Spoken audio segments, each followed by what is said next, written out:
Creepy things happen before the grave. Good night, everyone. The Closet by Dark Rayvyn. Every night before bed, I begged my mother to make sure my closet door was snug tighter than my own cover. We had fallen into a typical nightly routine of her tucking me in, then examining the closet door, even pushing it with her hip to be certain it was closed. I know she's always thought I was being a silly little girl, but she humors me anyway. She's been a pretty good mother. At least she's a good mother when she's single.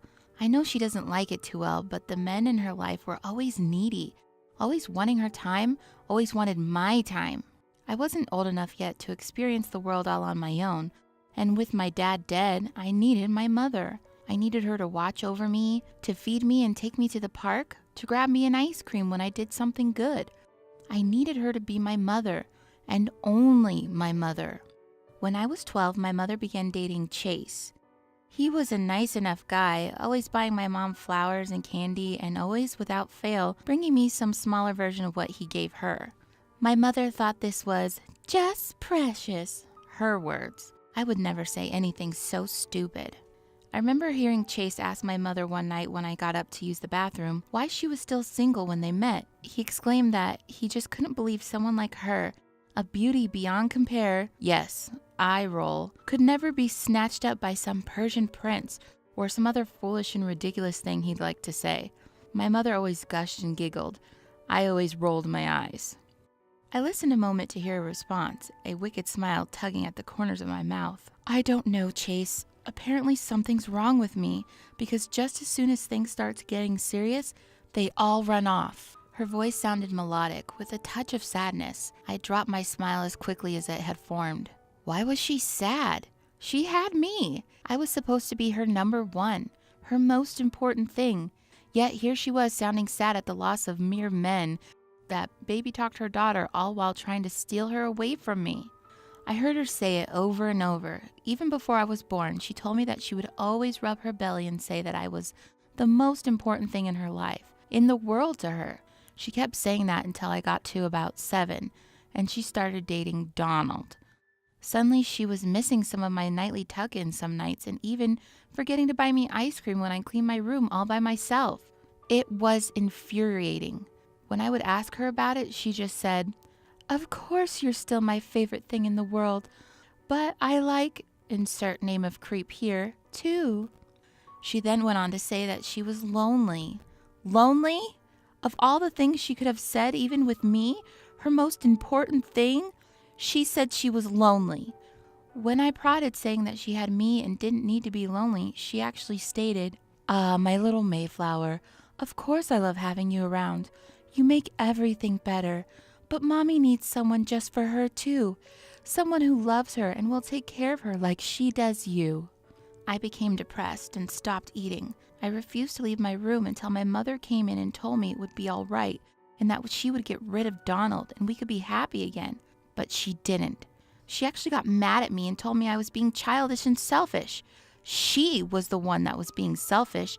She was the one that was leaving me alone in my room while she had wine on the couch while she watched a movie with Donald. That's when Teddy arrived. I was sitting in my room one night listening to my mother and Donald laugh and talk while watching some cheesy movie. Donald liked the worst movies ever. I was imagining how I might get him to go away when I heard it. There was a giggle coming from my closet. I was really scared at first. I'd always worried there was a monster in my closet, but now I was hearing one for real. I got ready to scream for my mother. Maybe then she would get rid of Donald and spend more time with me again if she knew there was a monster in my closet. But then I heard a raspy voice whisper, "Don't scream. I'm your friend." I wasn't sure what to think. There really was a monster in my closet, but he said he was my friend. I'm braver than most children, so I didn't scream. Instead, I watched as the door opened and a big monster man wearing dusty black clothes and an old fishing hat from those stupid movies Donald liked slowly emerged from the darkness. "I'm Teddy." The impossibly dirty monster said, raising his head slightly to look at me. I saw only one eye. It was dark and bloodshot. The other one was under an equally dirty eye patch. "What happened to your eye?" I asked him. His long, faded black coat swiveled against the ground as he shuffled slowly towards me. I'm a pirate. He stated blankly. Need one good eye for the dark. I giggled a little at this, and Teddy seemed pleased. Do you live in my closet? I asked him. He glanced around my room silently before saying, No, I came from somewhere else. I'm only here for food. I perked up then. My mother had made a really good chicken casserole that I just knew he would enjoy. Cool, I can go get you some food from the kitchen that my mom makes. He brushed my words off with a single flick of his rotted gloved hand. This isn't the kind of food I'm looking for. I could almost hear him drooling under those heavy dark clothes. Did you come to eat me? I asked him matter-of-factly. Thought about it, but I like you. I think we could be friends. I lit up. I had never had a friend other than my mother. Okay, I squealed. I was incredibly excited to have a friend, to finally have someone to play with, to talk to tell how mean my mom was when Donald was around. A week passed and Teddy visited very often. I told him everything, and before long, he didn't like Donald either. He told me to get Donald to come over to watch a movie one night and gave me 2 pills, one for my mom's drink and one for Donald's drink. Teddy said that Donald would go away and my mother and I could be happy again. I did what Teddy told me to do and was excited to see him when he came out of the closet that night. My mother and Donald had fallen asleep early on the couch. I was a little disappointed when Teddy told me to stay in bed and that we wouldn't be talking or playing that night. Teddy told me to roll over, close my eyes, and not to open them until morning. I did until I heard some shuffling and then heard heavy footsteps making their way slowly back to my room. Teddy usually walked quietly, so I slowly rolled over a little and peeked one eye open to see what it was. Luckily, it was just Teddy, but he had Donald thrown over his shoulder, carrying him like a fireman did in those movies. Teddy looked my way and smiled a big yellow-toothed grin in my direction. He put his fingers to his lips to make sure I stayed quiet and then disappeared into my closet. I only stayed there until I couldn't hear anything anymore. Silently, I tiptoed across my room, my pink pajama bottoms making a small swish sound as they rubbed against my legs. I slowly, oh so slowly, opened the closet door. Teddy was gone, and so was Donald. I heard my mother shifting around a little in the other room and darted back to bed. Hours later, my mother came to my room to ask me if I'd heard Donald leave. I said no. I lied, sort of. I hadn't heard him leave, but I knew he had, just not the way she wanted to know. She seemed a little upset and kept trying to call him. I wasn't surprised when 2 weeks went by and nobody knew anything about Donald.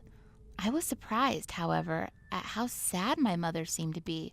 I asked her if she wanted to watch TV, play a game, or go get ice cream, all the things we used to do that made us happy, but she said no.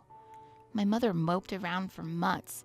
She called everyone that she knew, everyone that Donald knew, but no one had seen him since the night he left our house. His cousin said that there were some clothes in a sleeping bag in a tent and a suitcase missing from Donald's house, but other than that, nothing.